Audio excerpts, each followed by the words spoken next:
No problem. So we continue with section number 2. It says condition under which Sechitah is permitted. So as we said in the introduction, in most of aspects, Yom Tov here is very similar to Shabbos, but there are some differences.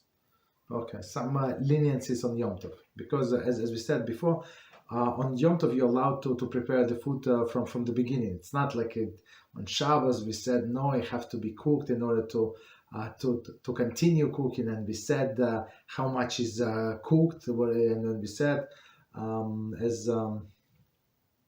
this guy Ben Drusai, meaning what, there's a thief that was running around and people were chasing him, and he was this poor guy. He had only time to cook the food like the minimum amount edibility. So which is what? So our sages debated maybe 1/3 or one half. Of course, we're trying to go by more stricter opinion, 1/2, right? So if your food is ready to 1/2 of the time that it requires to cook. For example, it requires to cook 2 hours, let's say, whatever is it, and you already cooked 1 hour before Shabbos, so you can leave on a fire on a blech on Shabbos, so it continue cooking, or at least meaning it was edible to a certain degree before Shabbos, and then you just continue, like you just improving it. Okay. Or 1/3 is more like lenient opinion. Okay, but here on Yom Tov, so you can start cooking from the beginning. There is no problem, even from this Sechitah. Okay. So let's see.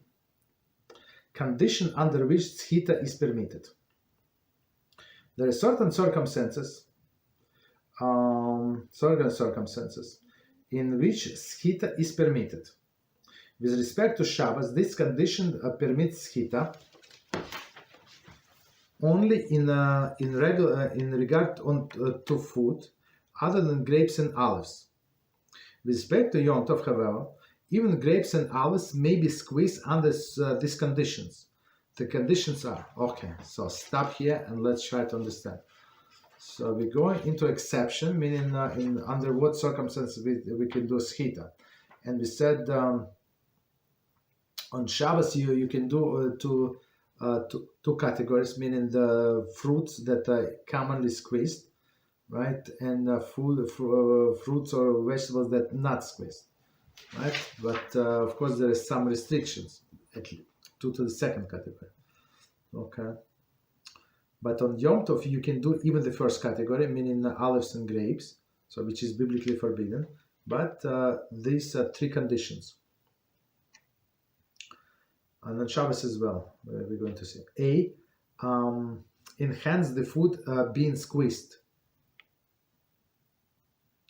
Enhance the food being squeezed. So meaning some liquids absorb. So some people, it's not healthy. All of this, people do deep fry some things, right? Like latkes or something, like too much oil. So and then they put on a paper towel. So the paper towel will absorb the extra oil. That's not good. So basically, in some cases, people will squeeze extra liquid from that, extra oil. Okay, so it's a B, squeezing liquids into solid foods. So squeeze liquids into the solid foods, that I would say was the most practical one, right? For example, what would be example? You want to do tea with lemon, right? And you want to squeeze lemon. So you cannot squeeze just lemon into your cup. But what you can do, if you pour some sugar, put sugar on the bottom of the or put lemon, let's say, maybe it's easy. Put lemon on the bottom of your cup, put a lot of sugar, and squeeze like lemon with a teaspoon, and the sugar would absorb the lemon juice. So that would be allowed, right? Or another way, if you squeeze some people like salmon with with lemon juice. So if you want, so since salmon is going to absorb this lemon juice, and it's going to improve the taste of the salmon, so that's in this case you would be allowed. Okay. And the third condition is sucking. So if you put some piece of in your mouth, whatever is it, orange, and you just suck the juice of lemon, right? So you just suck the juice, no problem. Okay, because it's like a way of eating. So and it's not visible. Like even though you separate, of course, you separate juice from the fruit itself, but it's not visible. So it's in your mouth. Okay. So now we're going to go into these conditions one by one. A, enhance the food. It is permissible to squeeze a liquid out of the food in order to enhance the flavor. For example, right? So you try to improve. It's opposite to what we said in the second category about lemon. So with the lemon, you're trying to improve something else with this lemon juice. But here, in this first category, you're trying to improve something when you squeeze out the liquid.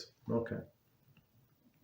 For example, one is permitted to squeeze excess oil out of the tuna can, or out of the canned tuna. So okay. So if you don't like this oil, for whatever reason, you just want, like, it's too much oil. Of course, it's oil was added for preservation. So right, so you want without oil. Okay, no problem. Right. Likewise, it is permitted to squeeze excess oil from latkes. So that's not good. I mean, that's very not healthy. Right. If you can squeeze oil, that's very bad. Fried fish or kugel. Right. Also fried fish. So China not to this all this. Oily food, as Rambam said, it's not good. Continue. On Shabbos, it is permitted only to squeeze only if squeezing is done only immediately prior to eating. Okay, so on Shabbos,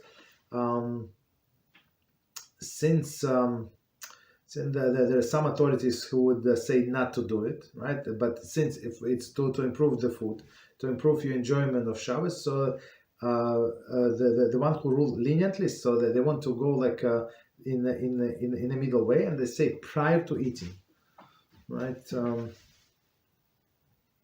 Because such a squeezing involves additional prohibition of borer. So borer, what is borer? So borer is a sorting, right? So when you separate something that you don't like from what you like, so that's like second issue. So Sechitah is one issue, and separating is another issue. Okay, continue. On Yom Tov, however, borer is permitted for the sake of the food preparation. See chapter 7. Okay, it's next chapter. Squeezing. So borer. Just before we continue, borer means what? That you want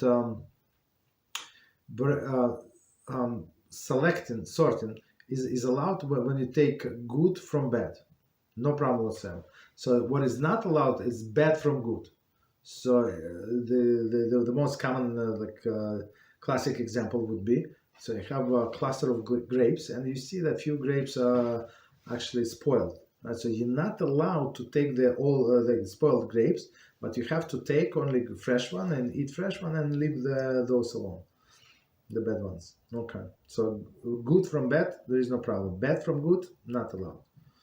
But on Yom Tov, there is another leniency, and you allowed actually to take bad from good, like with the instruments. So on Shabbos, say you're not allowed to use special instruments, but on Yom Tov there is no problem. Okay. So 1 second. So let's do the whole sentence. On Yom Tov, however, when borer is permitted, so borer is selected, permitted for the sake of food preparation. Squeezing of this type is permitted at any time during the day, as long as the food item is being prepared for that day use. Okay.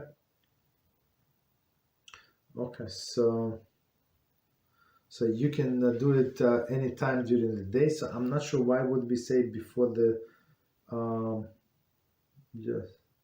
Oh no, no. Okay. On Shabbos, it's only right before eating. So you allowed to squeeze the liquid out to improve the food, right? But on Yom Tov, the soborera is permitted, so you can do any time during the day. Again, only for that day.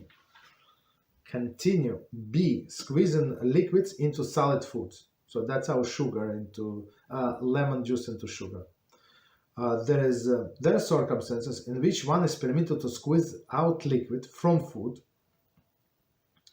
when one's intention is to obtain liquid. This is where the liquid is squeezed directly into solid foods, meaning that majority is going to get absorbed. Thus, it is permitted. However, only one is following two conditions present. Okay, so again, liquids in onto the solid foods, two conditions. Number one, the liquids is being used to flavor the solid food into which it falls. So meaning again, it's you're trying to improve that solid food. Okay, so like this example, salmon and lemon juice. Okay, number two, most of the liquid are absorbed into solid food. So that's very important. So I'm not sure. Like I never did like lemon on salmon. I don't like it. But some people do. I'm not sure how much salmon is going to absorb this lemon. I have no idea. Okay, but everybody knows about the lemon juice. The lemon juice, if you put in a cup like I don't know two spoons of sugar, and you squeeze the lemon, all of it is going to be absorbed. No problem. Okay.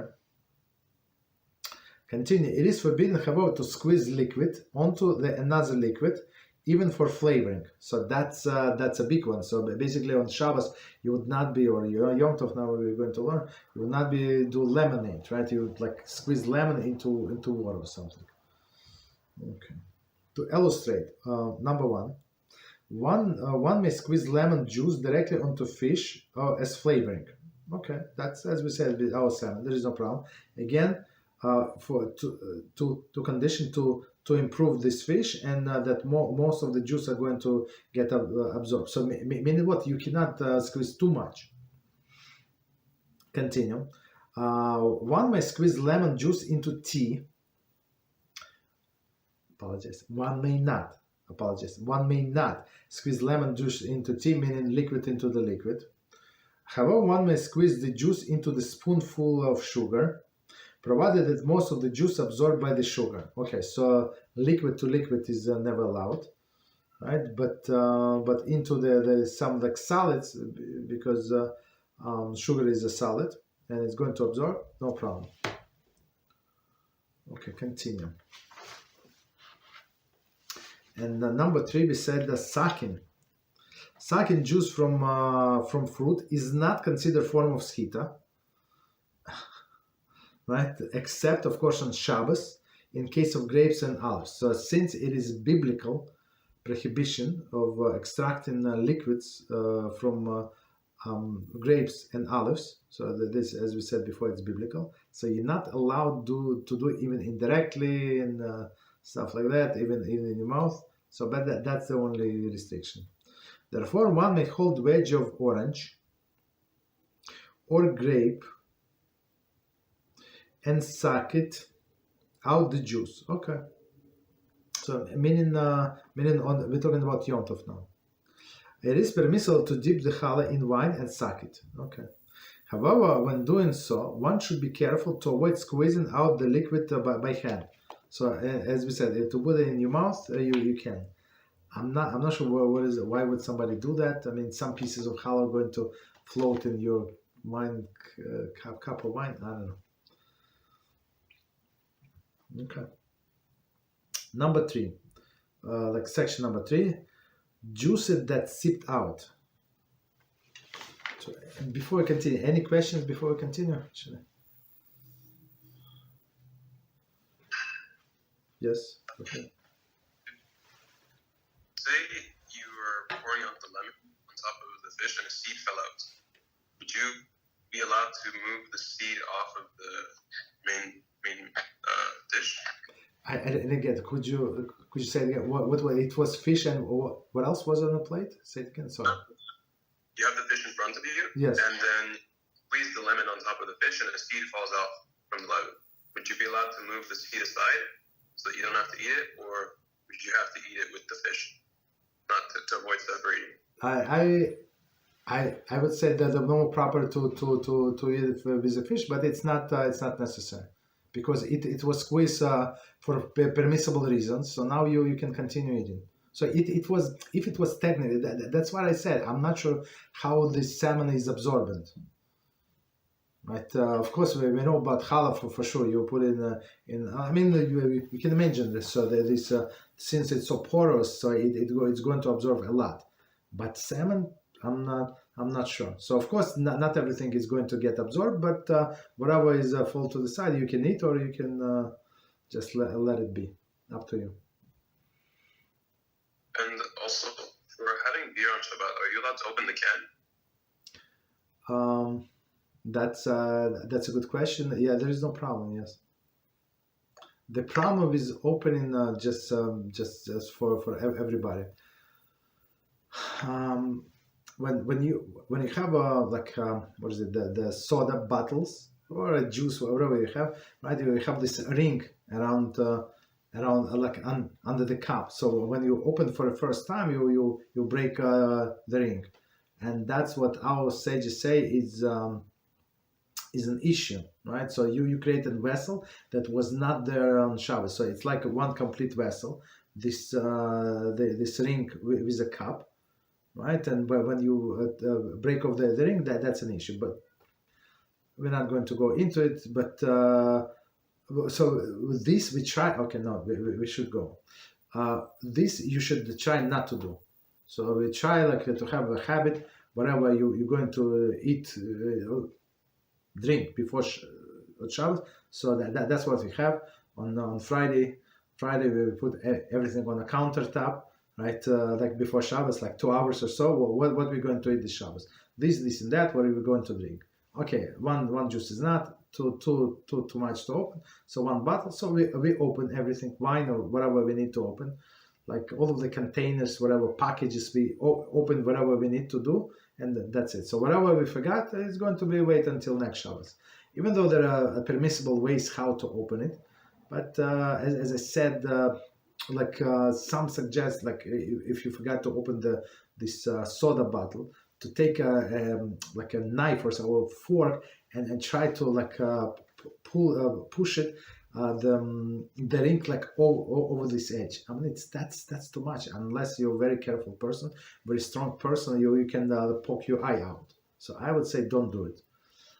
Some suggest if you damage the container, the soda, on the bottom, if you make a hole, so that there is no problem. So you can pour from there, but. I would say stay away from that. Whatever you need, so be organized person. It's a good quality to train in ourselves to be organized person, and then just open whatever you need before Shabbos. But with beer bottles, if it's squeezed, there is no problem.